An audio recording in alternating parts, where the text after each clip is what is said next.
দুর্গতদের সাহায্য করা হচ্ছে, কিন্তু সাহায্যটা মুখ্যমন্ত্রী করতে পারে না। তার কারণ হচ্ছে আদর্শ আচরণবিধি চলছে। আপনারা নিয়ম জানুন, তারপর প্রশ্ন করুন। গার্ডেন রিচে যখন সেটা ভেঙে পড়েছিল তখন আদর্শ আচরণবিধি চালু ছিল না। এটাকে ভালো করে দেখুন কবে হয়েছিল গার্ডেন রিচের ঘটনাটা। গার্ডেন রিচের ঘটনাটা যখন হয়েছিল তারপর মমতা বন্দ্যোপাধ্যায় পৌঁছেছিল, যেমন একইভাবে যখন জলপাইগুড়ির ঘটনাটা ঘটেছে তখন মমতা বন্দ্যোপাধ্যায় নিজে রাত্রিবেলা পৌঁছেছেন। এবার যেহেতু আদর্শ আচরণবিধি চালু রয়েছে, আর গার্ডেন রিচের সময় কি আদর্শ আচরণবিধি চালু ছিল? যদি হয়ে থাকে সেটা কোনো রাজনৈতিক প্রতিনিধি দিতে পারে না। সেই কারণে যাদেরকে রিলিফ ক্যাম্পে রাখা রয়েছে তাদের যাতে সঠিকভাবে পরিষেবা পৌঁছায়, পর্যাপ্ত পরিমাণে খাবার থাকে, তাদের পাশে সরকার দাঁড়াচ্ছে এবং আগামী দিনেও আদর্শ আচরণবিধি মিটে গেলে তাদের বাড়ির ব্যবস্থা, সংসার চালানোর ব্যবস্থা সব সরকার করবে। আমরাই করেছি এবং আগামী দিনে আমরাই করব। বিজেপির দুর্ভাগ্যজনক। বিজেপির অভ্যন্তরীণ বিষয়ে তো আমি কোনো বক্তব্য রাখতে পারি না। তারা কাকে প্রার্থী করবে, কাকে সভাপতি করবে, কাকে এমএলএ ভোটে দাঁড় করাবে, কাকে লোকসভা ভোটে দাঁড় করাবে, তাদের অভ্যন্তরীণ বিষয় এবং মানুষের জবাব দেবে। মানুষের কাছে প্রতিটা পদক্ষেপই মানুষ দেখছে এবং কিভাবে সাম্প্রদায়িকতার তাস খেলে সমাজে একটা বৈষম্য, বিচ্ছিন্নতাবাদের রাজনীতির জন্ম দিয়ে সমাজকে অশান্ত করার যে পরিকল্পনা, এটা বিজেপি বারে বারেই করে এসছে, এটা নতুন নয়। তবে বাংলায় যতবারই করেছে মুখ থুবড়ে পড়েছে, আর আগামী দিনও ব্যতিক্রম হবে। দেবাশিস ধর বলছেন যে শীতলকুচির ঘটনা ভাঁওতা ছিল, বিজেপিকে ফাঁসাও কে বলেছিল, এই এসপি কে ফাঁসাও কে বলেছিল, এটা তিনি বলছেন। শীতলকুচির ঘটনা তো আপনারাই খবরের সংবাদ মাধ্যমে, গণমাধ্যমে দেখিয়েছেন, ফায়ারিং এর ঘটনা। তৎকালীন বিজেপির রাজ্য সভাপতি তিনি জনসভা করে বলেছিলেন জায়গায় জায়গায় শীতলকুচি হবে। কে এইসব কথা বলে? যদি এই তথ্য মিথ্যে থাকে তাহলে দেবাশিস বাবুর উচিত তৎকালীন যে বিজেপির রাজ্য সভাপতি তার বিরুদ্ধে ব্যবস্থা নেওয়া বা একটা মানহানির মামলা করা। আমি জ্যোতিষ না, আমি অ্যাস্ট্রোলজার না, আমি গণৎকার নয়।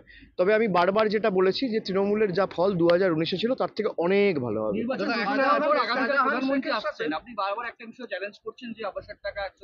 আমি আশা করব উনি শ্বেতপত্র নিয়ে আসবেন। আমি আশা করব 2021 সালের পর থেকে আমি যে চ্যালেঞ্জটা করেছি যে আপনি 100 দিনে ক পয়সা ছেড়েছেন আপনার কেন্দ্রের সরকার, আর আবাস যোজনায় আপনারা ক পয়সা দিয়েছেন বাংলাকে, এর শ্বেতপত্রটা এক হাতে ধরুন আর এক হাতে মাইকে বলুন বাংলাকে দিয়েছে। 2017-18 সাল থেকে আবাস প্লাসের যে তালিকা তৈরি হয়েছে সেই টাকা পর্যন্ত বিজেপি সরকার ছাড়েনি। আজকে যদি মানুষগুলোর মাথার উপর পাকা ছাদ থাকতো তাহলে এই দুর্ঘটনা ঘটতো না। দুটো ছোট্ট শিশু, ফুলের মতো ছোট্ট একটা 2 বছরের মেয়ে, তার নাম পিউ, আর 14 বছরের ছেলে, বার্নিশ জিপিতে বাড়ি, ময়নাগুড়ি 2 ব্লক, তাদের মাথার উপর যদি পাকা ছাদ থাকতো তাহলে তাদেরকে এই সংকটজনক অবস্থায় জলপাইগুড়ি থেকে এসে শিলিগুড়িতে ভর্তি হতে হতো না। এর জন্য দায়িত্ব একমাত্র কেন্দ্র সরকারের। তবে আমরা মানুষকে বলেছি যে আগামী দিনও আবাসের ব্যবস্থা আমাদের সরকারই করবে। সিপিএম একটা অভিযোগ করেছে যে অভিষেক বন্দ্যোপাধ্যায় বিজ্ঞাপনের টাকা নয় ছয় করছে, এমন একটা অভিযোগ আমার।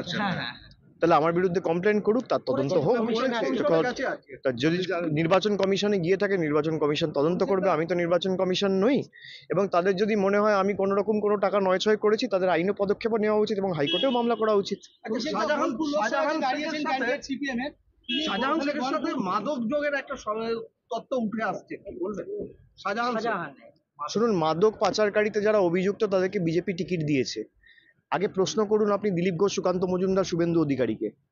আর পুলিশ কেস বা পশ্চিমবঙ্গ পুলিশ কেস দেয়নি, কেস দিয়েছে গুয়াহাটি পুলিশ। তাকে আপনি বারাসাতের প্রার্থী করেছেন, তো খবরের সংবাদপত্রে, সংবাদ মাধ্যমে আপনারা দেখিয়েছেন। এই প্রশ্নগুলো করার মতো সৎসাহস তো আপনাদের নেই। আপনারা তৃণমূলকে প্রশ্ন করবেন, আমরা উত্তর দিচ্ছি, কোনো অসুবিধা নেই। বিজেপির বিধায়ক বলছে শান্তনু ঠাকুর হচ্ছে গাঁজাখোর। আমি বলছি না, অসীম সরকার বলছে, হরিণঘাটার বিধায়ক। আর আপনারা দেখাচ্ছেন তৃণমূলের গোষ্ঠীদ্বন্দ্ব। তৃণমূলের কোনো গোষ্ঠীদ্বন্দ্ব নেই, তৃণমূল আরো শক্তিশালী, জয়ের ব্যবধান বাড়বে। 4 তারিখ যখন ভোট বাক্স খুলবে আমিও এখানে থাকবো, আপনিও এখানে থাকবেন। বীরভূমে তো গোষ্ঠীদ্বন্দ্ব দেখা দিচ্ছে বিভিন্ন জায়গায়, বিশেষ করে মুরারই, খয়রাসর। আপনাকে চিন্তা করতে হবে না। যদি কোথাও গোষ্ঠীদ্বন্দ্ব থাকে তার জন্য আজকে বৈঠক হয়েছে এবং দল ঐক্যবদ্ধ এবং শক্তিশালী। আপনাদের যদি কষ্ট হয় যে তৃণমূলের গোষ্ঠীদ্বন্দ্ব হচ্ছে, তৃণমূলের দুর্বল হচ্ছে, যেদিনকে ভোটের ফল বেরোবে আপনি খুব খুশি হবেন দেখলে। লড়াইটা কতটা কঠিন? না, এই অনুব্রত মণ্ডলী যদি আজকে বিজেপিতে চলে যেত, ধোয়া তুলসী পাতা হয়ে যেত। বিজেপিতে যায়নি তাই জেল খাটছে। আজকে যদি বিজেপিতে যেত, যেভাবে অজিত পাওয়ার গেছে, যেভাবে শুভেন্দু অধিকারী গেছে, যেভাবে হিমন্ত বিশ্ব শর্মা গেছে, যেভাবে নারায়ণ রানে গেছে, তিনি ধোয়া তুলসী পাতা হয়ে যেতেন। এই 7 দিন আগে নবীন জিন্দাল জয়েন করেছে, তার বিরুদ্ধে একাধিক কয়লা কেলেঙ্কারির অভিযোগ রয়েছে। আজকে ধোয়া তুলসী পাতা বিজেপিতে চলে গেছে।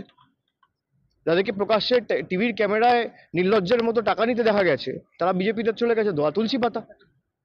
অনুব্রত মণ্ডলকে আপনি অ্যারেস্ট করেছেন গরু পাচারকারী মামলায়, গরু পাচার মামলায়।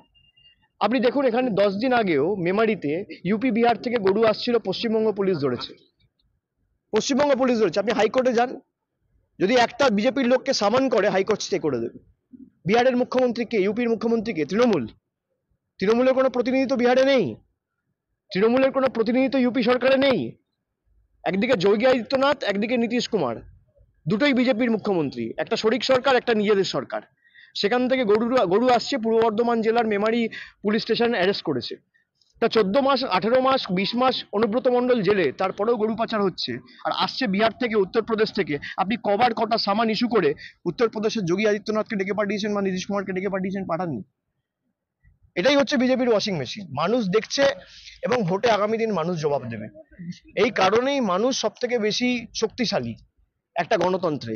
ইডি সিবিআই শেষ কথা বলে না, শেষ কথা সাধারণ জনতা বলে, জনতা জনার্দন বলে, এবং মানুষই আগামী দিন জবাব দেবে।